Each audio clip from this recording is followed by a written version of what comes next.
Bienvenidos a este segundo episodio de la segunda temporada de nuestro podcast CIF TV. Este formato nos ha servido muchísimo para hablar temas interesantes de una forma amena y que nos ha permitido llegar bastante a nuestra audiencia. En esta oportunidad tenemos un tema que ha generado muchísimas dudas, muchísimas preguntas, discusiones, y nos han hablado los usuarios sobre que les interesa mucho poder platicarlo.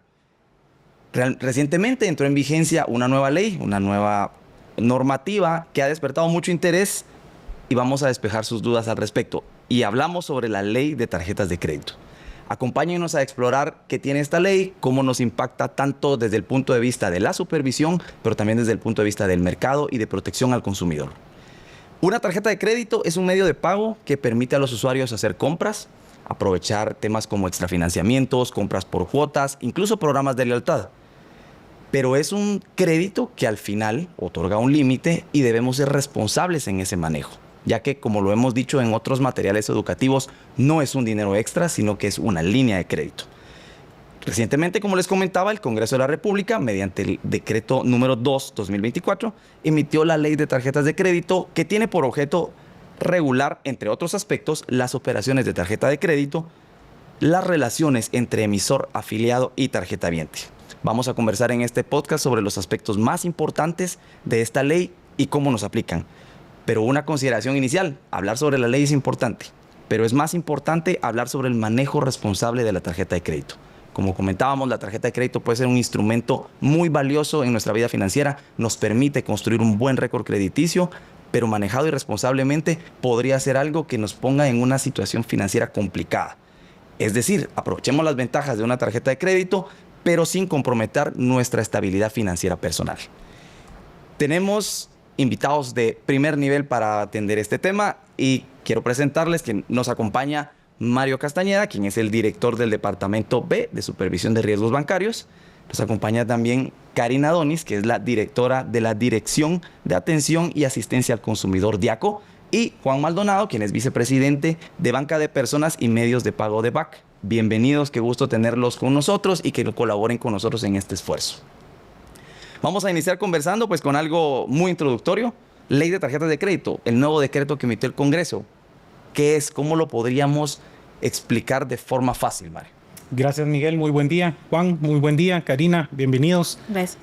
La verdad que a mí me gustaría, antes de empezar a hablar de esta ley, hablar un poco acerca de qué es el sistema financiero. Claro. No voy a extenderme mucho en este tema, pero quisiera ver que no solo es la parte bancaria, es el usuario y también está el regulador y ahora se han incrustado nuevos actores dentro de este sistema, como es la parte de la DIACO, que nos apoya en este tema específico de las tarjetas de crédito.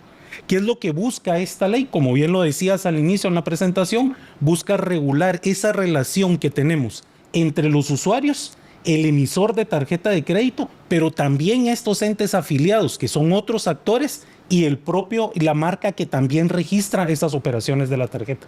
Importantísimo dentro de esta ley, tiene algo que es novedoso dentro de la regulación del país, que es la protección al usuario y sentar bases claras de cómo se debe de operar el tema de la tarjeta de crédito para nuestro país. Claro, regulaciones que antes estaban muy generales en otras leyes, no tenía algo específico. Correcto. Importante el tema que comentas, porque esto no quiere decir, mire, antes la tarjeta de crédito no tenía un fundamento legal. Desde luego teníamos nuestro código de comercio, un código de comercio pues que ya tiene su tiempo y que era necesario actualizar eso a las actuales condiciones que el país está teniendo. Claro, siempre era un producto más de los bancos que tenía un fundamento legal, pero ahora estamos teniendo una normativa específica.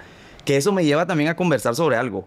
Karina, ¿por qué es importante que contemos en Guatemala con una ley específica para regular el uso de tarjeta de crédito? ¿Qué opina al respecto? Sí, esta ley se convierte muy importante para el usuario financiero porque es el primer instrumento legal que protege al usuario financiero. En este caso, a través del decreto se creó la Unidad de Protección de Servicios Financieros, adscrita a la DIACO, cuya finalidad de la unidad es proteger los derechos de esos tarjetavientes y velar porque se cumpla por las obligaciones de los usuarios.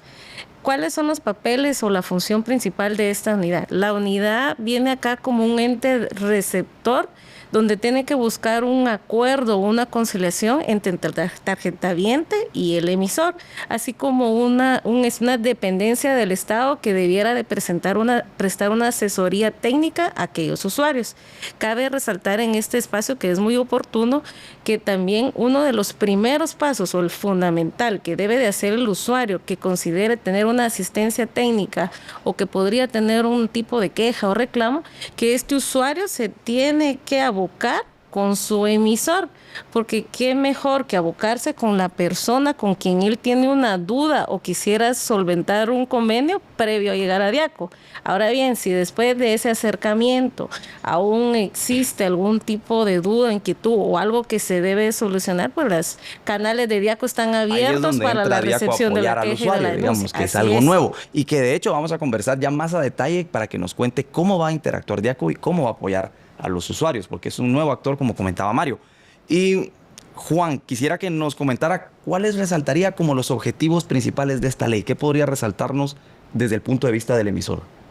Esta ley de tarjeta de crédito en Guatemala es una ley que se discutió por muchos años y por mucho tiempo con todas las instituciones que participamos. Es una ley bastante técnica que regula más que todo las relaciones, como muy bien decía Mario, entre el emisor, el adquiriente y el tarjetaviente. Ante todo, la transparencia. Que todo lo que hacemos tiene que estar basado en un contrato. Ahí se estipula exactamente cuáles son los derechos, pero también las obligaciones de cada tarjetaviente. Bien regulado, bien transparente. Creemos que es una ley que es ejemplar en toda Latinoamérica, lo que se logró aquí en Guatemala, y nos permite a todos tener un cierto orden que es manejable, y lo que todos añoramos es que haya una estabilidad financiera. Para eso nos ayuda esta ley. Claro, nosotros desde el punto de vista de Superintendencia de Bancos siempre hemos compartido esto, que es una ley técnica que constituye un avance importante en la regulación de los servicios financieros para que permitan operar con estabilidad, reglas claras y sobre todo transparencia, que algo que yo resalto mucho de esta ley es que la transparencia va a brindar más información y con más información tanto tarjetaviente como emisor podrán tomar mejores decisiones desde los dos lados, ¿verdad? Muy interesante los objetivos que nos resalta y creo que hemos hablado de varios aspectos principales de esta nueva ley que me gustaría que fuéramos abordando con más detalle para ir informando a nuestra audiencia, porque a veces son términos que nosotros manejamos, que sabemos qué significan, pero es importante también que los usuarios estén totalmente entendidos de estos conceptos. Por ejemplo, uno de los temas muy importantes que regula la ley es aspectos de protección al consumidor. Antes entendemos que había un vacío en la ley y Diaco no podía apoyar a estos usuarios. Tal vez nos comenta al respecto los aspectos de protección al consumidor que tiene la ley. Sí, por supuesto. Actualmente, pues nosotros tenemos la Ley de Protección al Consumidor y Usuario, que es el Decreto 6-2003. Pero esta ley tenía una limitación en cuanto al tema financiero, ya que el objetivo de esta ley, si bien es cierto, es proteger al usuario o al consumidor, pero está enfocada más al tema de comercio. Ya con la ley de tarjeta de crédito, Diaco tiene la competencia para darle trámite a esa queja. Nosotros siempre en Diaco recibimos las quejas, acá en la capital o en el interior de la República, pero lo que hacía Diaco antes era recibir la queja y trasladarla a la Superintendencia de Bancos, que a través de su proceso de mediación lograban un tipo de ayuda hacia el usuario. Con esta ley, pues ya Diaco tiene una competencia directa para recibir esas quejas y acompañarlos en todo un procedimiento administrativo. Esto es en cuanto al procedimiento de quejas. Ahora bien, hay otro punto que ustedes ya mencionaron, que es la transparencia. En el caso de Diaco, a partir de la vigencia, tiene que publicar mensualmente en la página web y también en el Diario Centroamérica trimestralmente la tasa de interés por producto y segmento. ¿Qué significa esto? Que el usuario va a poder utilizar, por supuesto, el usuario antes puede tomar mejores decisiones porque va a poder hacer una comparación con los diferentes tipos de emisores y poder decidir quién le puede dar una mejor condición. Obviamente las condiciones no son únicamente la tasa de interés, hay otras como la membresía u otros aspectos, pero como lo mencionaban, eso es un aspecto novedoso porque lejos de poder recibir quejas, es proporcionar la información al usuario para que pueda tomar mejores decisiones. Claro, muy interesante eso porque ahora va a funcionar seguramente al revés. Cuando nosotros recibamos una queja sobre un emisor de tarjeta de crédito, vamos a hacer lo que antes hacía Diaco, que era trasladarla, digamos, a quien la ley establece que tendrá esa protección. Estamos hoy ya en septiembre, comentarle a la audiencia que esta ley entró en vigencia el 1 de septiembre. Entonces, ese es otro de los puntos que se ha comentado, ¿verdad? A partir del 1 de septiembre, ¿qué cambia? ¿Qué pasa? ¿Es retroactiva o no es retroactiva? ¿Cómo entendemos eso, Mario? La entrada en vigencia de la ley efectivamente es a partir del 1 de septiembre de este año. Como lo comentábamos, esto lo que viene es a regular, a poner en blanco y negro en una normativa el actuar que se tiene en el tema de las tarjetas de crédito. Lo que sucede con la entrada en vigencia es que hay nuevos actores. A partir del primero de septiembre empieza en vigencia estos artículos. Mire, yo hoy tengo problemas, a partir del 1 tengo problemas, yo ya me puedo acercar con las entidades bancarias a solicitarle que me pueda hacer algún tema de algún convenio de pago por algún problema que yo pudiera Aunque la tener. deuda sea posterior. Aunque la deuda sea posterior, ellos siempre han tenido esa apertura, las entidades bancarias. Juan nos comentaba al inicio de este podcast también de cuál es todo ese andamiaje que ya viene creado en el país. No voy a hablar solo de una entidad, sino que a nivel del sistema financiero, las oficinas de atención a usuarios que han creado las propias instituciones bancarias previo a la vigencia de esta ley, que buscaban reducir el número de quejas y atender a esos usuarios que presentaban algunos problemas. Entonces, la entrada a vigencia de esta ley lo que va a permitir es tener acceso y reglas claras de cómo se debe de actuar cuando uno tiene algún problema y cómo se debe de actuar no solo cuando ya estoy en un problema, sino cuáles son las condiciones que deben de prevalecer desde la relación que yo tengo como cliente con mi entidad bancaria, y pues cuando ya presento problema entran nuevos actores ahora, como bien lo decía Karina, cómo entra la atención al usuario de esa parte. Y esto no es algo que no se venía haciendo. Como bien lo decía Karina, anteriormente la Superintendencia de Bancos recibía esas quejas y hacía una gestión administrativa con las entidades bancarias. Ahora esta gestión ya con una formalidad legal ya es en función de la Diaco que se va a llevar a cabo.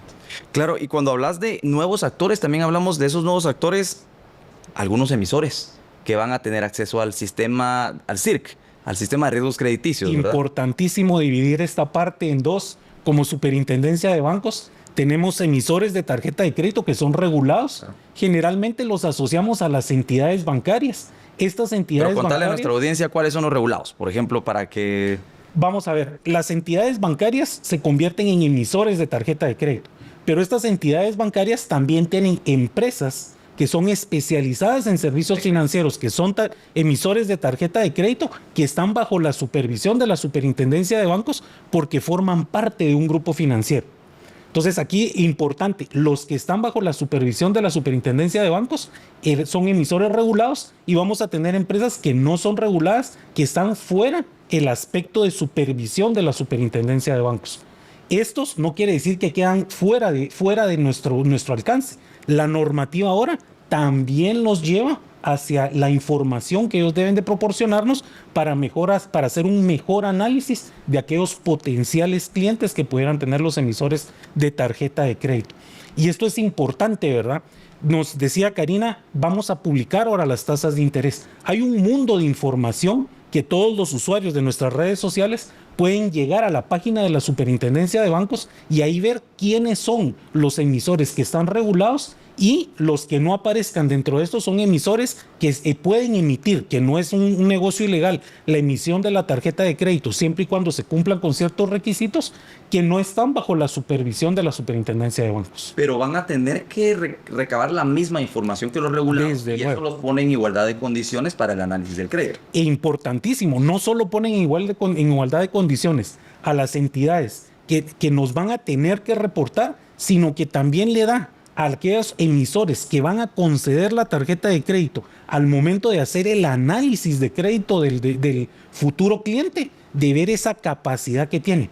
Esto de la tarjeta es bien importante, Miguel, lo que decías al inicio. La tarjeta de crédito no es un regalo, no es una gift card lo que nos están dando. Lo que nos están dando es un medio de pago. Recordémonos, yo recibo mi sueldo, lo voy a guardar en mi cuenta, voy a hacer los consumos durante mi mes, y cuando viene mi fecha de pago, los recursos que guardé en mi cuenta son los que voy a ir a pagar para poder seguir utilizando ese financiamiento para mis próximos meses. Y tal vez para agregar un poquito más, tarjetas de crédito han estado funcionando en Guatemala desde, yo diría, hace casi 50 años.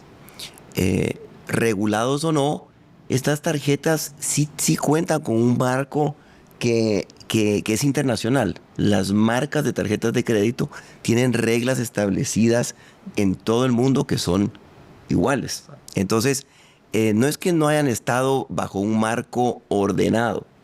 El tema importante de la tarjeta de crédito, y muy buen punto, Mario, decir que no es una gift card, es un producto de crédito. Se le está concediendo a un usuario una línea de crédito revolvente para que pueda en cualquier momento, prácticamente en cualquier punto del planeta Tierra, consumir y posteriormente puede decidir si financia o no la compra.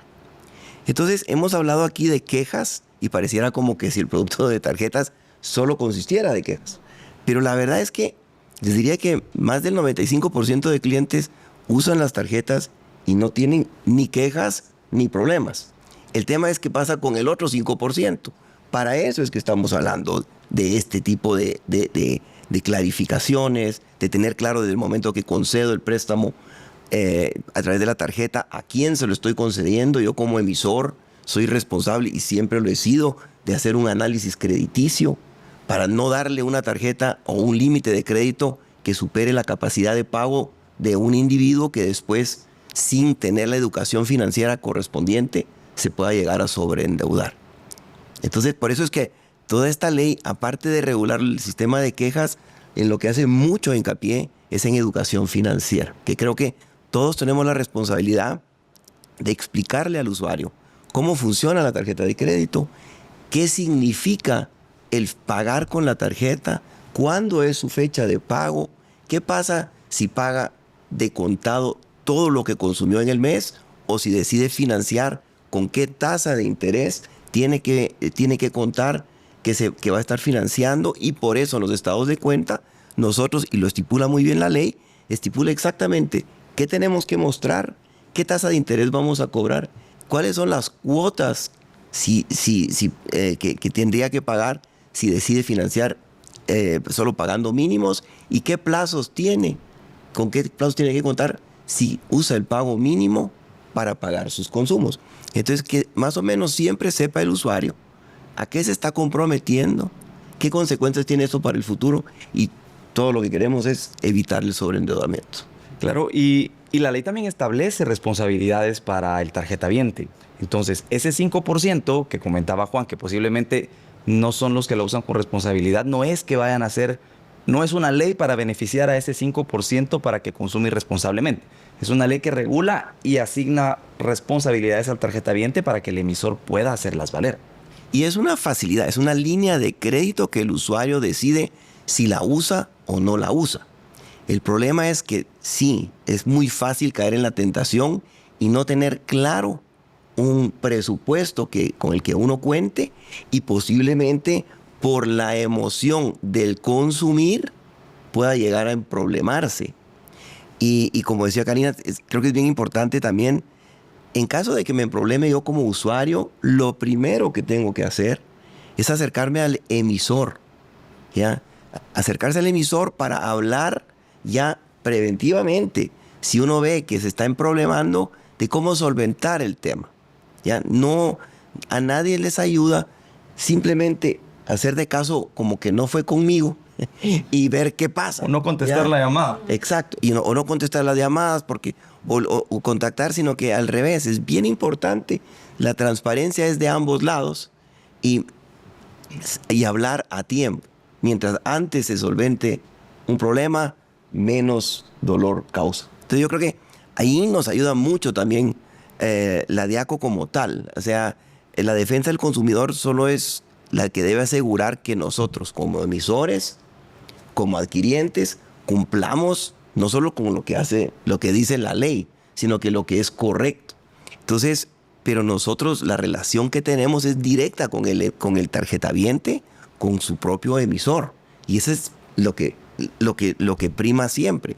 El problema se tiene que solventar directamente Y ya adicionalmente, tal vez si no nos ponemos de acuerdo, lo cual sería muy raro, ahí sí a pedir ayuda a la DIACO. Las quejas que hemos tenido históricamente, si ustedes simplemente hacemos números, creemos que en Guatemala en total tendremos un aproximado entre 2 millones, 2.200.000 tarjetavientes de tarjetas de crédito. Solo imagínense, en un mes que alguien haga 3 transacciones, estamos hablando de 6 millones de transacciones. ¿Ya? Si eso lo hacemos por día, son cientos, miles de transacciones que tenemos. Y cuando hablamos de quejas, hablamos de un número muy, muy reducido. O sea, todo esto se puede manejar muy bien.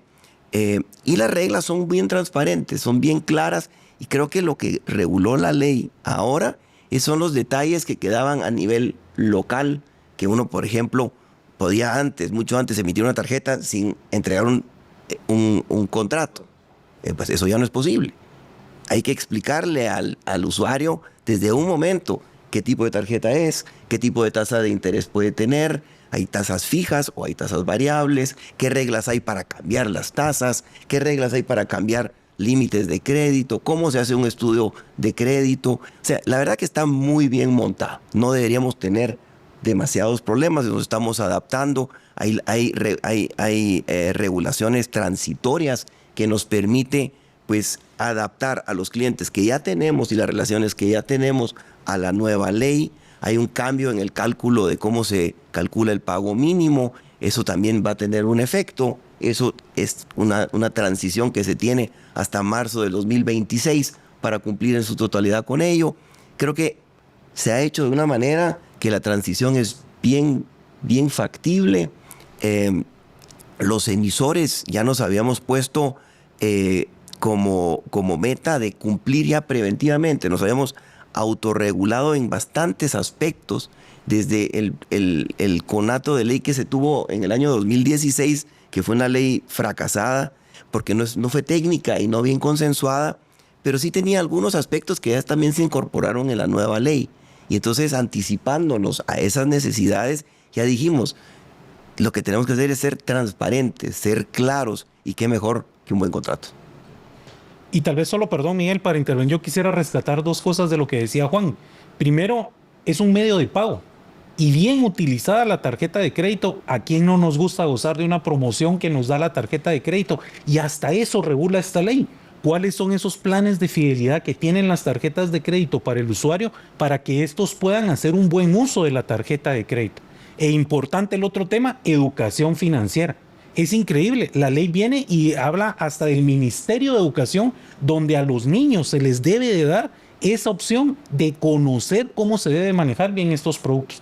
En otros países, por ejemplo, en los Estados Unidos, uno puede acercarse a una farmacia, comprar una tarjeta que es de débito de $100, se la das al hijo para que él entienda que esa tarjeta que está utilizando, el dinero no es que es un regalo que me dieron. Esa tarjeta va a llegar a un punto donde se va a acabar y tengo que volverla a refiliar para poder consumir nuevamente. Ese proceso de educación financiera es importantísimo que se haya tomado desde las generaciones más pequeñas, y hay que hacer el trabajo de los que ya somos adultos para entender que este producto bien utilizado no solo es un beneficio personal, sino que también un beneficio para el país. El 80% de nuestra economía depende del consumo. Y es lo que nos decía Juan. Juan ponía el caso de 2 transacciones diarias. Es increíble que un fin de semana podemos pasar la tarjeta cuantas veces sea necesario porque vamos a consumir cualquier cosa. Y bien utilizada voy a tener muchos beneficios que ya están regulados aquí en esta normativa. Claro. De esos dos, perdón Miguel, de esos 2 puntos quisiera resaltar que nosotros en estas 2 semanas que vamos trabajando ya con la unidad, hicimos un análisis previo de estas quejas que hemos recibido. La mayoría de quejas se refieren a una solicitud de convenio de pago, pero un convenio de pago donde el tarjetaviente, pues por alguna razón ya no pudo pagar y está pidiendo la asistencia del banco, que en la mayoría de quejas el banco sí accede, pero el usuario no tiene la capacidad para pagar porque tiene una deuda con otro emisor o con una deuda hipotecaria o otro tipo de deuda, y a lo que nos lleva es que si en 2 semanas estamos viendo que casi la totalidad de quejas es del mismo aspecto, resalta la importancia del eje de la educación. La educación es clave y ya se ha hecho, digamos, hay muchos esfuerzos de educación financiera principalmente, y los que más lo han hecho también son los mismos bancos. Nosotros desde la superintendencia y muchas otras entidades de gobierno que se han sumado a esto, pero la ley tiene un apartado de eso. Quiero que conversemos también sobre ese tema. Pero antes, Mario, desde el punto de vista de supervisión, ¿vemos algún cambio ahora por la nueva ley de tarjeta de crédito? Importantísimo, la verdad, importantísimo. Esto nos ha llevado a tener que generar varios reglamentos. Esta ley, la Superintendencia de Bancos emitió ya el reglamento de tarjetas de crédito que está contenido en la JM, en la resolución de Junta Monetaria, que es el ente encargado de regular la operación en el sistema financiero, en la Junta Monetaria 56-2014, que es el reglamento de tarjeta de crédito. También nos ha obligado a hacer cambios hasta en el manual de instrucciones contables de las entidades bancarias o de las entidades emisoras de tarjeta de crédito, porque debemos de hacer con esta nueva regulación algunas separaciones. Por ejemplo, ahí dentro de la ley, ahora ya no pueden los emisores venir y capitalizar los intereses. Eso obliga que desde el punto de vista contable hagamos una separación de cuál es el saldo de tu revolvente, cuáles son los intereses, cuáles son la parte de comisiones y recargos que se van a estar cobrando en las tarjetas. Claro, sí hay esos cambios también operativos desde el punto de vista nuestro. De hecho, en esta semana se emitieron dos nuevas normativas, también de lo que hablaba Karina, de cuál es la información que se le va a proporcionar al usuario, también del lado de la Superintendencia de Bancos, en la parte de cobro de comisiones, en la parte de la tasa de interés que se va a cobrar, y cuál es la información que estos emisores deben de colocar en sus agencias para que el usuario, al entrar a la agencia, esté totalmente informado de cuáles son los costos que va a tener por el financiamiento que puede optar de la tarjeta de crédito, cuáles son las comisiones, cuáles son los recargos que podría llegar a tener, que adicionalmente, como lo mencionaba muy bien Juan, están dentro del contrato que deben de tener firmado previo al inicio de operación. Claro. Y tal vez también solo recordar, hace más de 10 años que creo que en toda la industria, por lo menos en los emisores del sistema financiero regulado, ya no se tenía la práctica de capitalizar ni intereses ni otros tipos de cargos, que eso era una práctica muy antigua que se hacía, pero quedó muy bien estipulado en la ley, prohibiéndoselo al que esté regulado y al que no. Para que todos tengan las mismas condiciones. Sí. Vamos a hablar ahora de los términos que más interés generan de esta ley. Posiblemente solo un artículo, pero eso ha generado muchísimas consultas. A ver, tratamiento de los extrafinanciamientos, que la ley tiene un artículo para eso. ¿Cómo se van a tratar ahora? Bueno, los extrafinanciamientos son una línea adicional a la línea revolutiva que tiene una tarjeta de crédito. Con esos extrafinanciamientos son como un préstamo personal que tiene un plazo determinado, una tasa de interés que puede diferir de la tasa de interés de la tarjeta. Y se puede utilizar para distintas formas. Y son diferentes a las compras por cuotas. Eso es otra cosa. Eso es otra cosa. El extrafinanciamiento es cuando el usuario recibe el disponible que le ofrece en efectivo. En efectivo. O acreditado a su cuenta. O acreditado a su cuenta, exactamente. Entonces es como un préstamo personal. Cuotas es también, en muchos casos, una línea como el extrafinanciamiento, pero la diferencia ahí es que se utiliza para hacer compras en un comercio. Sí. A plazo también determinado y tiene también una tasa propia. Esa la para pagando el comercio afiliado. Y no, por eso es una tasa, podríamos decir un extrafinanciamiento sin tasa de interés. Por eso se trata de distinto. Extrafinanciamiento, ¿qué sucede? Si saco un extrafinanciamiento a un plazo determinado, por decir algo, 10,000 quetzales a 60 meses, pues la cuota la voy a ir amortizando en 60 meses, a cuota nivelada. La tasa no cambia hasta que amortice ese préstamo. Aparte, puedo seguir usando la línea revolutiva como siempre para mis otras compras. Si estas compras del extrafinanciamiento, las cuotas del extrafinanciamiento, no las puedo yo incluir ya como un consumo más en la tarjeta de crédito. Se tiene que adicionar a mi pago mínimo que tengo que hacer todos los meses como usuario. Eso tal vez es uno de los cambios que estipula bien la ley y el reglamento, que hacen esa diferenciación entre lo que es un extrafinanciamiento y cómo debe tratarse las cuotas que tienen estas que tienen tasa y las que no tienen tasa. Que eso me lleva al siguiente aspecto, que es el pago mínimo, que ahora se va a calcular de otra forma y además se le van a sumar las cuotas de extrafinanciamiento. Sí, así es. El pago mínimo, ¿cómo se calculaba hasta ahora? Cada emisor tenía la libertad de definir cómo, con los distintos productos que tenía, definir cómo quería definir determinar el pago mínimo. Y la mayoría teníamos un plazo previsto para el cálculo del pago mínimo de entre 60, tal vez 70 meses. Había algunos que lo hacían al revés, acortaban el plazo y tenían tal vez 40 meses. Ahora, ¿cómo ha quedado? En el reglamento, pues queda estipulado que en un periodo del que yo hablaba hasta el 2026, en marzo, tenemos que llegar a tener una amortización del capital de la deuda de tarjeta de 2%. Mensual. Mensual. Ya, eso, ¿por qué se hizo? Porque se quiere asegurar de que pagando el pago mínimo, yo logro amortizar la deuda y no tener una deuda ad eternum, sino que tiene que ser posible salir de la deuda pagando el pago mínimo. Eso creo que es una diferencia. ¿Qué significa para algunos? Los que tenían una tasa, un repago más largo, es decir, 2% es un plazo como decir de 50 meses. Ya. ¿Ya? Quien estaba acostumbrado a los 70 meses va a tener algo más alto. Va a tener un pago mínimo más alto. Y lo que se hizo en el reglamento precisamente fue permitir esa adaptación para que no sea un cambio rotundo que afecte a los tarjetavientes existentes. A partir de marzo del 2026, pues ya estaremos todos con la misma forma de cálculo de pago mínimo con el 2% de amortización de capital. Claro, mientras hay una gradualidad en la ley para aplicar ese 2%. Así es. Algo importante también con lo que está mencionando Juan en el tema del pago mínimo, y esto queda contemplado en el artículo 19 de la ley de tarjetas de crédito, hay una anotación que debe llevar el estado de cuenta que dice: tome en cuenta que si usted hace su pago mínimo, va a poder pagar la deuda bajo estas condiciones que decía Juan, siempre y cuando yo no siga utilizando mi revolvente. Claro. Porque al momento de ser mis pagos mínimos, pero sigo utilizando mi tarjeta de crédito, Sí, estamos. este plazo que decía Juan, que ponen en las tarjetas de crédito para que yo salga, se va a extender.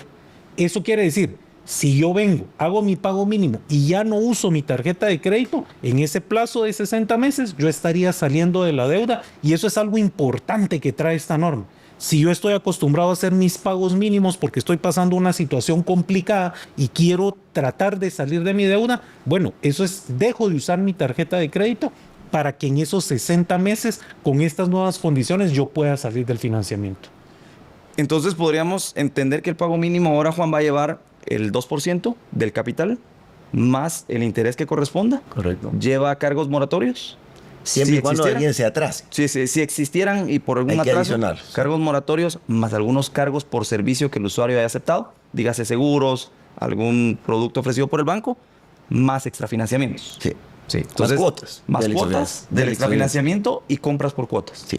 Sí, entonces se prevé que será un pago mínimo un poco más alto, pero que ayudará a salir en menos meses. Las compras de cuotas sí se pueden meter como consumo, porque es una parte del consumo. Cierto. Entonces esas entran dentro del 2% de capital Así que se calculará. Así es. Y como hablábamos, ya además lo transparenta la ley, pero muchos emisores ya no lo hacían, ya no hay interés sobre interés. No se capitalizaban los intereses que se generan. Exacto. Ni en el regulado, como tampoco en Como el no tampoco en regulado. el no regulado por la Superintendencia de Bancos. Así es. Algo también que, como comentaban, las quejas, las consultas y lo que mucha gente nos pregunta en la oficina de atención al usuario sobre los convenios de pago. Que antes se creía que el convenio de pago el banco lo tenía que dar o que era una obligación del banco, pero realmente no estaba regulado. Lo que pasa es que el emisor siempre estaba dispuesto a apoyar al usuario y otorgaba el convenio de pago bajo algunas condiciones. Ahora esta ley ya nos trae una regulación específica para esos convenios. ¿Cómo lo ven los emisores, Juan? Los convenios de pago son una forma de regular una relación que se complicó. Ya de alguna manera, o las condiciones del usuario cambiaron. Acuérdense que una tarjeta de crédito puede tenerse por varios años, puede ser que haya perdido el trabajo, puedo haber tenido un accidente, cualquier cosa puede haber cambiado o simplemente me sobreendeudé. Cuando ya no puede pagar el tarjetaviente y se acerca al emisor, la idea es entender bien claro cuál es la capacidad de pago del tarjetaviente. Y según esa capacidad de pago poder establecer un convenio. ¿Qué es un convenio? Al final es también un acuerdo de un préstamo de cuota nivelada para amortizar la deuda en un plazo prudencial. Con una tasa que tiene que ser como la pactada con la tarjeta de crédito o mejor, dependiendo, eso ya queda a discreción del emisor y la negociación con el tarjetaviente, pero importante tomar en cuenta la capacidad de pago, las otras deudas que pudiera tener, que es un tema que tenemos que tener muy, muy presente, que no haya un sobreendeudamiento del consumidor. Y con eso ya pactarlo. Ya cuando el emisor, como emisor nosotros vemos que un tarjetaviente entra en problemas, también la ley nos responsabiliza de poder ofrecer soluciones proactivamente nosotros. O sea, no es que el tarjetaviente tenga que rogar por tener uno de esos, es un derecho que tiene de exigirlo y también nosotros los emisores de ofrecerlo. Y este convenio tiene responsabilidades, como digamos, cuando una situación problemática como esta se presenta, se pide el convenio, pero debe tener responsabilidad con el futuro uso de esa tarjeta. Bueno, si uno llega a un convenio de pago, se cancela la tarjeta de crédito ese contrato y se abre este contrato nuevo que estipula esta relación. Y por supuesto, lo recomendable es, mientras dure ese contrato, pues no emitirle otra tarjeta para poder salir de esa responsabilidad. Yo vuelvo a recalcar, los tarjetavientes difieren en su capacidad de pago por varias razones. Por los ingresos que tiene, por sus trabajos, por sus rentas y por su situación patrimonial. Entonces, sí puede ser muy común que el emisor también trate de tener claridad de la situación patrimonial para hacer una propuesta que sea coherente. Lo más importante, creo que para el tarjetaviente sería poder salir de la deuda lo antes posible, sin ahorcarse y no poder comer solo por pagar el acuerdo de pago. No, la idea es hacerlo de una manera lógica. Pero por eso es tan importante la discusión entre el tarjetaviente y su emisor. Ahora, si no nos ponemos de acuerdo, ahí está toda la organización de la DIACO. Como última instancia. Como última instancia, pero debería ser la última porque creo que a nadie le conviene y creo que la DIACO lo único que quiere ver es que todos pues cumplamos con nuestras obligaciones, ni más ni menos. Ahora, el que decide si se sobreendeuda o no, al final del día sigue siendo el usuario. Por eso yo vuelvo a recalcar, es tan importante tener educación financiera, tener un presupuesto bien claro, qué me puedo permitir y qué no, ¿ya? Y no caer simplemente en la tentación y hacer caso omiso de las obligaciones. Y en el momento de un convenio de pago, es importante también comentar que como es un crédito, el banco también estaría en la facultad de solicitar información para hacer un análisis de las condiciones que va a otorgar. No solo la facultad, es nuestra obligación de hacerlo, ¿ya? Y contamos con la información, pues por supuesto, que nos pone a disposición la Superintendencia de Bancos, que es en la que nos basamos todos los emisores, porque es una base muy importante entender no solo la relación que tengo yo con mi tarjetaviente, sino que también cómo está este tarjetaviente con otras deudas, que no solo pueden ser de tarjeta de crédito, pueden ser de préstamos prendarios, de préstamos hipotecarios o de cualquier otra responsabilidad. Eso es lo que vemos nosotros en el sistema financiero regulado, pero también tenemos una competencia que no vemos, que es el no regulado, que para nosotros creemos el usuario se expone ahí a un mercado que no tiene reglas, no tiene transparencia y posiblemente hasta costos muchísimo más altos. Importante un poco lo que platicábamos al inicio cuando me preguntabas la diferenciación entre el sistema regulado y el no regulado en esta parte de tarjetas de crédito que me decías, ellos van a tener que enviarnos información a la Superintendencia de Bancos y eso es parte de lo que va a ayudar a los emisores a entender mejor esa capacidad de pago. Porque ahora sí van a tener visibilidad de esas deudas. De esa parte de la deuda, aunque no hay que dejar por fuera lo que decía Juan, Hay otra parte del sistema financiero no regulado que todavía no tenemos visibilidad en su totalidad. Por eso es importante, y es que aquí es donde va la educación financiera. Yo como usuario de la tarjeta de crédito, al presentar un problema, como decía Juan, debo de acercarme al emisor y hacerle alguna propuesta. Yo saber cuál es la capacidad que yo tengo. No es de irnos a sentar a un diálogo con el emisor de mi posibilidad llega hasta este punto. Debo de entender también que sí, estoy pasando una situación complicada, pero necesito también hacer cambios en mi forma de comportamiento de consumo para poder atender y honrar estas deudas que también estoy teniendo con la tarjeta de crédito. Y todos sabemos que las condiciones financieras cambian. Crisis existen, pero también tienden a ser pasajeras. Entonces, regreso a la transparencia en la información también desde el usuario hacia nosotros, que mientras nos explique su situación, para nosotros es más fácil encontrarle una solución viable a la condición específica que tiene en este momento. Sí creemos que es importante un tema más, hacer mucho hincapié en el récord crediticio, en tener una muy buena historia en el historial crediticio en los buros de crédito. Eso es un tema que en otros países y es mucho más, está mucho más avanzado, y creo que la conciencia en el consumidor hoy en día no está tan bien plasmado todavía en Guatemala. Ese historial crediticio al que me refiero es donde yo veo la foto o prácticamente hasta la película del comportamiento crediticio de un usuario en los buros de créditos. Esas son las bases que nosotros tomamos los emisores para ver la capacidad de pago y el comportamiento de pago histórico que ha tenido un usuario. Y es muy predictivo. Un usuario que ha sido responsable, ha pagado sus deudas en tiempo, pues para nosotros es una muy buena historia, entendiendo sus ingresos, que podemos después también nosotros extrapolar para conceder tarjetas de crédito y otros préstamos. Eso creo que todos debemos, sea por parte de la superintendencia, sea por parte de la DIACO, pero especialmente nosotros, los emisores, tenemos que dejar eso claro en la educación financiera, que eso es lo que premia y lo que decide a qué productos puedo tener acceso y a cuáles no.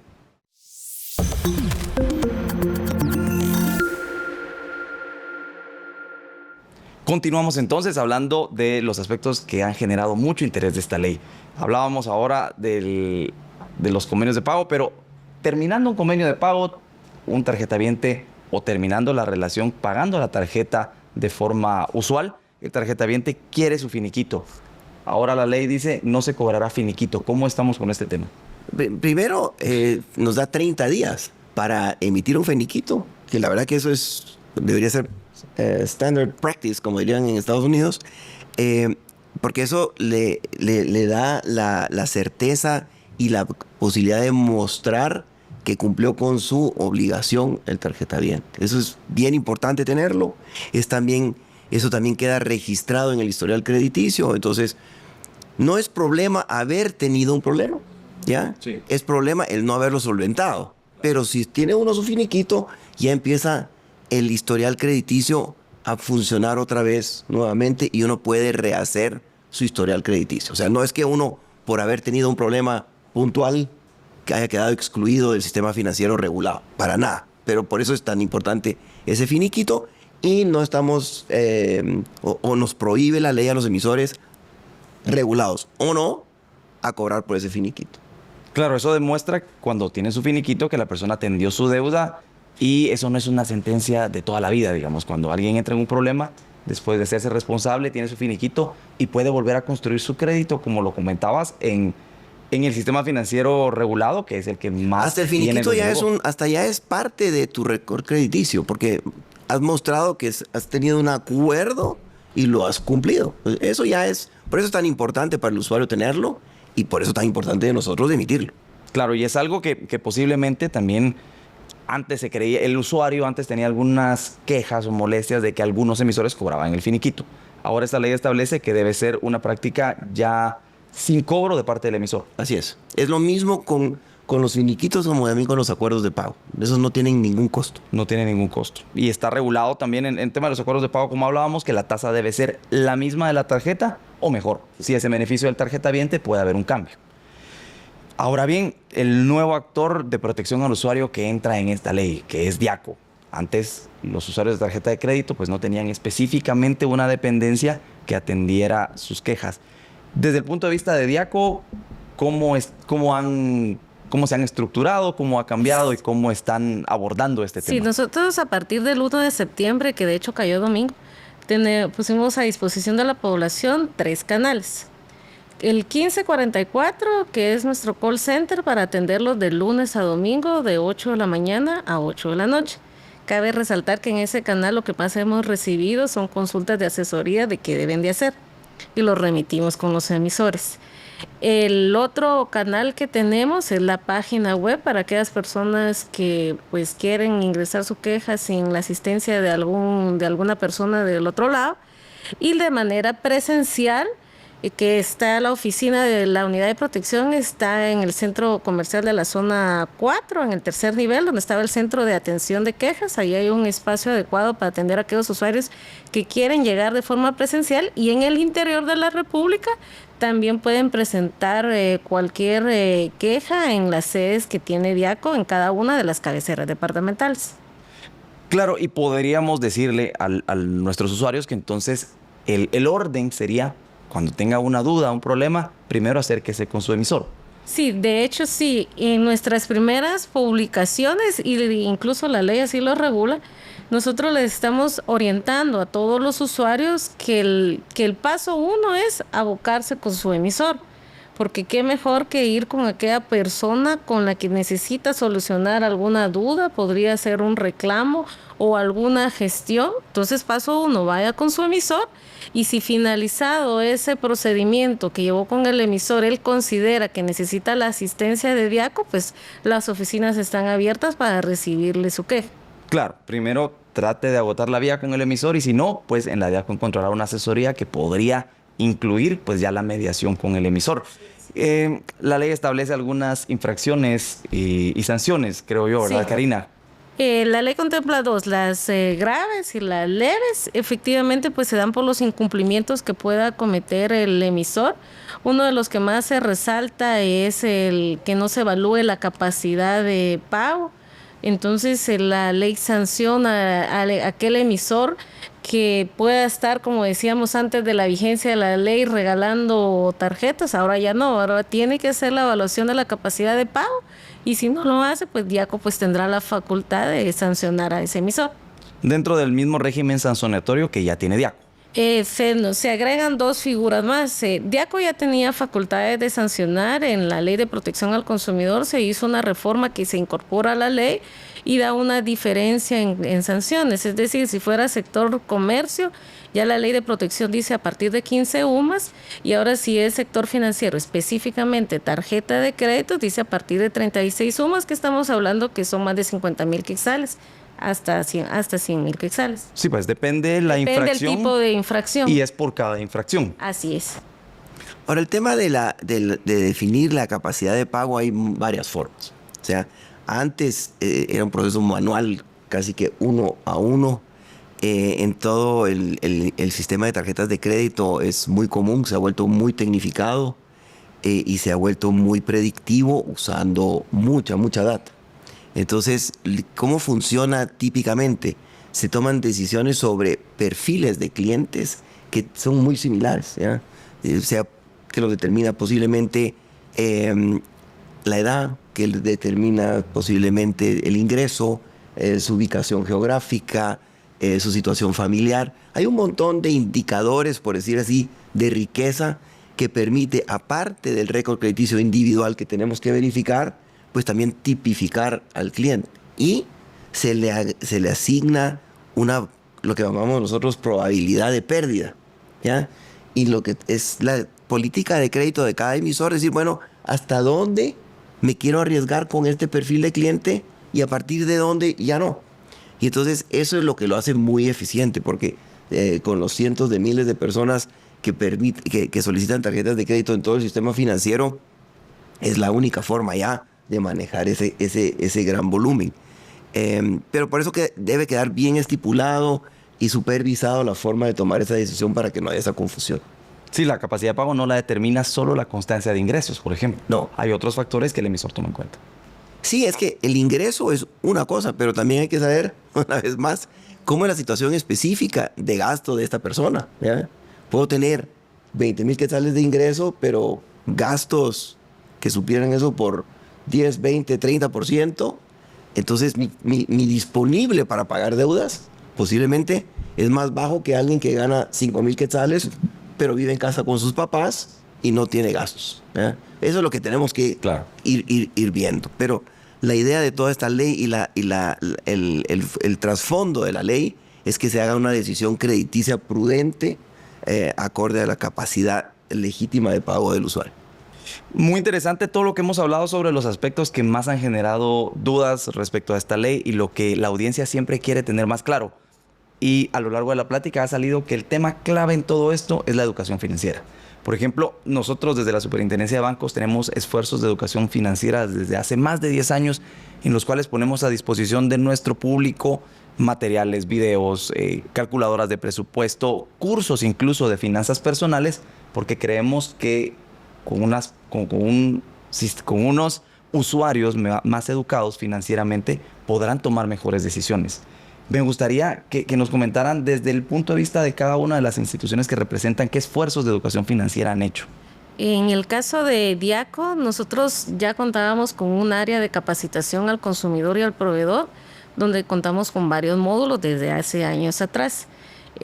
Siempre enfocados a la ley de protección al consumidor y usuario, pero teníamos uno similar a la nueva ley, porque nosotros ya teníamos los créditos de consumo y pues la tarjeta de crédito es un crédito de consumo. Ahora, pues con la vigencia de la ley, ese módulo pues se tendrá que ampliar porque tenemos que llegar a más personas y una de las bondades de la ley es que nos pone a trabajar a varios sectores juntos. O sea, como que todos estábamos trabajando desde nuestro punto de vista, pero ahora dicen, no, mire, Ministerio de Educación le corresponde a esto, a Diaco también le corresponde, menciona a la superintendencia, menciona a los emisores.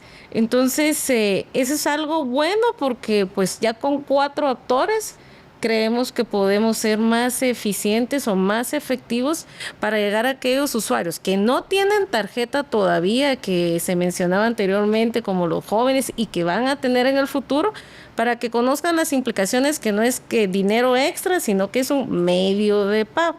Y para los que ya tienen tarjeta de crédito, pues orientarlos de qué manera, si tienen problemas, pues cómo los podrán solucionar y que utilicen mejor ese medio de pago. Claro.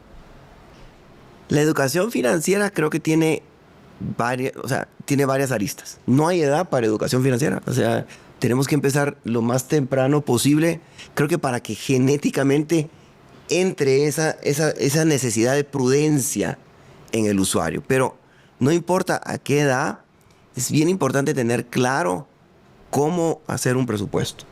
Tener claridad sobre eso y ser consistente uno mismo en cumplir con este presupuesto. Porque no, de nada me sirve tenerlo pero bien no lo apuntado, ir a un punto de venta a comprar la tele más grande que no va con mi presupuesto. O sea, esa disciplina la tenemos que tener todos para no desordenarnos. Nosotros los emisores hemos hecho un montón de trabajo. O sea, tenemos una asociación de emisores de medios de pago donde convergemos todos, somos muy competidos, o sea, competimos por los clientes, pero tratamos de hacer cosas como gremio que son beneficiosos para todo el mundo y ha coincidido con la educación financiera.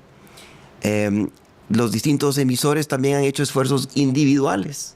En el caso del BAC, nosotros hemos hecho alianzas con el Ministerio de Educación para meter cursos de educación financiera a partir desde el colegio, desde las escuelas, con juegos, con procesos y explicando la necesidad de la educación financiera y cómo irse educando y tener experiencias graduales. No creemos que es bueno que un muchacho de 16 años tenga una tarjeta de crédito con un límite indefinido sin que sepa qué tenga que hacer. lo lógico sería empezar con una tarjeta de débito, empezarla a usar, saber qué tengo de disponible, usarlo, ya saber cómo manejarme y poco a poco ya después extenderle una tarjeta de crédito con un límite prudencial para que vaya probando. Hemos lanzado productos como le hemos llamado Back Student, por ejemplo, que es una tarjeta con un límite bien bajo para que los estudiantes hagan sus primeras experiencias y que no tengan que depender de la tarjeta del papá o de la mamá, sino que ya son responsables de sí mismos. Es un experimento. Es difícil esa edad, les diría de 18 a 25 años, es donde uno hace las primeras experiencias con el sistema financiero, pero creo que a partir de entonces la disciplina empieza a ser cada vez más importante. Ya las condiciones familiares después cambian, ya con familia uno tiende a ser muy distinto. Entonces creo que hay que ir adaptando la educación financiera a las situaciones de los distintos públicos. ¿Ya? Es muy distinto también si yo he tenido mi experiencia en la ciudad o en el área, en el interior del país. Ya la industria financiera hemos invertido una gran cantidad de fondos para tener una estructura muy buena. Las transacciones se hacen por POS o por sistemas informáticos muy avanzados que son muy costosos, y los hemos hecho para evitar fraudes, para tener una seguridad en el sistema financiero, para que no, encima de todo, no solo sea un sobreendeudamiento por mal comportamiento del usuario, sino volverse víctima de fraude. El sistema de pagos de tarjeta es muy seguro y creo que eso ayuda a tener la disciplina en los pagos de los usuarios. Claro que aunado con educación va a dar usuarios más responsables y sin problemas de sobreendeudamiento. Sí. Juan, desde el punto de vista de los emisores, si bien ustedes ya estaban autorregulados en algunos de los aspectos de la ley, ¿ven algún potencial reto en la implementación de esta nueva ley? Tenemos retos, tenemos que comunicarles a los clientes existentes sus nuevas bases del contrato de tarjeta, tenemos que comunicárselo, hacérselo llegar. Eso es un tema que se hace de manera electrónica, pero más que le llegue el contrato al usuario, lo que necesitamos es que entienda sus derechos actualizadamente. O sea, que ese contrato es la base de nuestra relación. Nos conviene que sepa cuáles son las condiciones actuales. Si no está de acuerdo, tiene que comunicarse con nosotros. La ley permite hacer estos cambios también. Si yo como usuario no estoy de acuerdo con el producto que tengo, lo puedo cancelar. Es decir, puedo pedirle al emisor que me cancele la tarjeta, la deuda o los saldos que tengo pendientes, los puedo cancelar en un acuerdo de pago para terminar la relación, o simplemente declarar que estoy de acuerdo con condiciones nuevas. Por ejemplo, si cambiara la tasa y tiene tasa variable pactada, si cambia la tasa, yo como usuario puedo decidir si estoy de acuerdo o si ya no quiero este producto. Eso ya se podía hacer antes, pero no estaba formalizado en una ley. Ahora sí lo puedo hacer y me estipula exactamente cómo mi emisor me tiene que tratar para hacer esa cancelación ordenadamente. Seguir con los mismos intereses que tenía pactado originalmente hasta cancelar mi deuda. De ahí, todos los demás cambios será tal vez el cálculo del pago mínimo, que es al que tenemos que adaptarnos todos. Que es ya más un tema operativo es operativo, sistema, digamos. Pero que obviamente afecta a algunos clientes que ya tienen deudas con nosotros, ¿verdad? Que de repente en esa transición su pago mínimo va a ir incrementándose levemente, y eso lo tenemos que prever para que tampoco le generemos una dificultad adicional y entre en impagos porque no haya previsto que esta ley pues genera un pago mínimo levemente superior. Y digamos, Juan, desde el punto de vista de emisor, dos temas socialmente muy importantes. ¿Cómo lo están viendo ustedes a la luz de esta nueva ley? El tema de acceso al crédito e inclusión financiera. Nosotros, obviamente, trabajando en el sistema regulado, somos los promotores del sistema regulado. No estamos de acuerdo que en los beneficios que pueda dar o simule dar el sistema no regulado. El estar participando en el sistema no regulado expone al usuario a que lo maltraten, a que se aprovechen de él o de ella, y que al final pare pagando de más sin tener derecho a defensa de sus derechos de nadie. Uno en el sistema no regulado está al libre albedrío y eso, la verdad, creemos que es un problema para el usuario, más que todo. Creo que hoy en día la inclusión financiera educando es una forma, pero por supuesto tenemos que ver que tenga sentido para los que no utilizan los sistemas regulados para transaccionar. El comercio, por ejemplo, que no usa tarjetas de débito o de crédito como medio, o no los acepta como medios de pago, pues la verdad tiene las mismas obligaciones que el que sí las usa. O sea, igual tienen la obligación de facturar, igual tienen la obligación de tributar, y eso es lo que deberían estar haciendo. Lo que nosotros queremos es simplemente con los medios de pago hacerlo mucho más efectivo, mucho más eficiente, enseñarle al comercio también que usando estos medios de pago regulados, los usuarios tienen mucho más acceso a crédito, el comercio puede vender más y de una manera ordenada. Yo me recuerdo de la época cuando tuvimos que retirar las cuotas hace unos años del mercado, cuando estuvo en vigencia esta ley que estaba mal concebida, y el que más sufrió fue el comercio. Claro. ¿Ya? Muchas ventas se generan gracias a las cuotas. Sí, porque yo no puedo tal vez acceder a un servicio o un producto si lo tengo que pagar de contado en ese momento. Pero sí me lo puedo permitir a 6 cuotas. ¿Ya? Entonces esa diferencia fue enorme y fueron los comercios los que más pidieron que regresáramos a poner estas cuotas, y eso es lo que le ofrecemos también a los que todavía no están en la industria regulada, y por eso la inclusión financiera tiene que ver tanto con el lado comercio como del lado del usuario. ¿Ya? Yo puedo tener mucho más beneficios en el lado regulado. ¿Por qué? Porque tengo derecho a tasas de interés muy competitivas, tengo derecho a tener programas de lealtad que me dan beneficios interesantes, sea cashback, o sea que me devuelven dinero, que gano puntos, que gano millas, un montón de beneficios de descuentos que no tengo si pago con efectivo. Claro. ¿Ya? Esos son los beneficios que creemos que la industria financiera son bien transparentes, bien obvios. Y una tarjeta bien manejada hasta tiene programas de premios de lealtad que puede acceder el usuario. No, y en serio, yo creo que muchos de los clientes que tenemos se han beneficiado específicamente de estos programas de lealtad, porque con eso puedo hacer lo que yo decida. Si quiero viajar, viajo. Si quiero comprar con descuento, compro con descuento. ¿Ya? Y si no los quiero usar, pues tampoco los uso. El usuario es libre. Eso es lo bueno en Guatemala. Tenemos el derecho a decidir, tenemos el derecho a pactar las condiciones entre el usuario y el oferente de los servicios. Entonces, eso es lo que diferencia a Guatemala de muchos otros países donde tenemos una economía libre de mercado que funciona. Sí, el libre mercado permite tener más opciones. Karina, y ya con la ley en plena vigencia y ustedes con la unidad de protección al usuario de servicios financieros implementada, a futuro, ¿qué perspectivas tiene Diaco?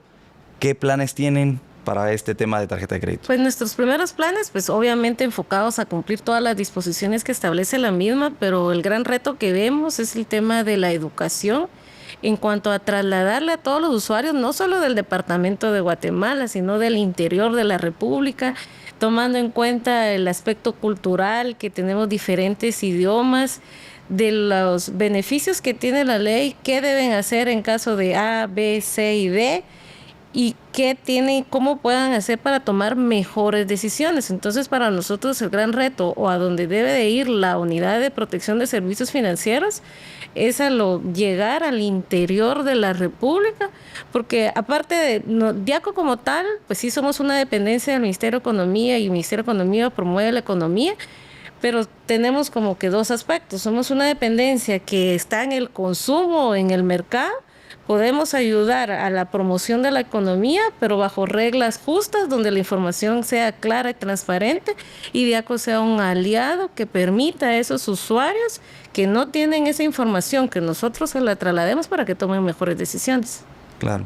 Y desde el punto de vista de emisores, ¿qué podemos esperar a futuro en el mercado de tarjeta de crédito ya con esta ley? La competencia en Guatemala en productos de tarjeta de crédito ha sido bien intensa históricamente y eso va a seguir. Y por eso al inicio, cuando yo decía que esta ley es técnica, es algo que hicimos mucho hincapié nosotros los emisores en que se emitiera algo similar a esto, porque vimos en otros países la implementación de leyes que no fomentan la competencia. Y el consumidor mejor protegido es donde hay un mercado muy competido. Eso es el caso de Guatemala. Una de las ventajas que también tiene el sistema de tarjetas es que yo como usuario puedo hacer compras en un comercio y si algo salió mal, si lo que me entregaron no cumple con lo que me prometieron, me cobraron mal o algo, hay reglas bien claras de tarjetas que me permite devolverme yo con mi emisor, decirle, mire, aquí no me cumplió el comercio. El emisor se dirige al banco adquiriente, haciendo valer la queja del tarjetaviente, y el banco adquiriente va con el comercio y dice, mira, el emisor, el tarjetaviente está diciendo que tú no cumpliste. Y con eso hay reglas y protege a los derechos otra vez del tarjetaviente, y le tienen que reembolsar en caso de que le hayan incumplido. Y eso también ayuda. Eso no pasa directamente a través de la DIACO, pero sí a través de las marcas de tarjetas que son Visa, Mastercard y American Express, y eso lo regula también. Entonces ayuda a tener la transparencia de comercio. Nosotros vamos a seguir emitiendo tarjetas, seguimos creciendo, queremos seguir, por supuesto, ofreciendo las facilidades financieras a todos los usuarios. No estamos en el negocio de sobreendeudar, no estamos en el negocio de la mora, es mal negocio, créanme, no es lo que mucha gente tal vez ha creído que tener a clientes en morosidad por las comisiones es un negocio rentable. Todo lo contrario, no es algo que nos beneficia, nos perjudica, nos obliga también la regulación bancaria a hacer provisiones muy fuertes. Esos son gastos que tenemos que asumir por la cartera que es el problema. Entonces, la verdad que tenemos el interés de un sistema muy transparente. Sí, la competencia es dura, pero para eso estamos, para darnos duro y pelear por este consumidor. Y lo que creo que toda la industria tenemos que ver, junto con la Superintendencia de Bancos y la DIACO, es también evitar el sobreendeudamiento. O sea, que un tarjetaviente que esté bien conmigo no esté mal con otro, sino que tenemos que estar con clientes buenos en el sistema. Entonces, esa educación financiera es global, no solo puede ser de un banco o de otro, o de un emisor o del otro, sino que es sistémico. El sobreendeudamiento de una persona, no importa en qué institución sea, es un problema para todo el país. Así es un producto que, como hemos conversado, tiene que manejarse responsablemente. Nosotros en la Superintendencia de Bancos vemos un avance muy positivo en la regulación de este mercado. Es una ley que va en beneficio de la transparencia, porque creemos que con transparencia en la información que ambos lados tengan del negocio, porque ahora promueve transparencia de parte del emisor, pero también hay transparencia de parte del tarjetaviente para un cálculo más adecuado de su capacidad de pago y otros aspectos. Es importante, y también es muy importante, la educación financiera. Que promovamos la educación financiera a todos los interesados, y también que los tarjetavientes se interesen en educarse financieramente. En la medida que estemos educados financieramente, vamos a tomar mejores decisiones. Y una mejor decisión implicará no comprometer la estabilidad financiera personal por un sobreendeudamiento en tarjeta de crédito que puede ser muy complicado salir. Me queda nada más agradecerles por compartir con nosotros sus conocimientos y también compartir la postura muy interesante de dos actores importantes en el mercado de tarjeta de crédito. Muchas gracias, Karina. Muchas gracias, Juan, por acompañarnos. Gracias por el espacio. No, muchísimas gracias por tenernos acá, y aquí estamos a las órdenes siempre. Muchas gracias por acompañarnos en este episodio, y los invitamos, como siempre, a que nos sigan en nuestra plataforma de YouTube y Spotify, donde tenemos nuestros episodios con ambos con video en HD, y que nos sigan en nuestros canales oficiales en redes sociales para informarse de temas financieros, y también colocamos mucho material de educación financiera. Muchas gracias.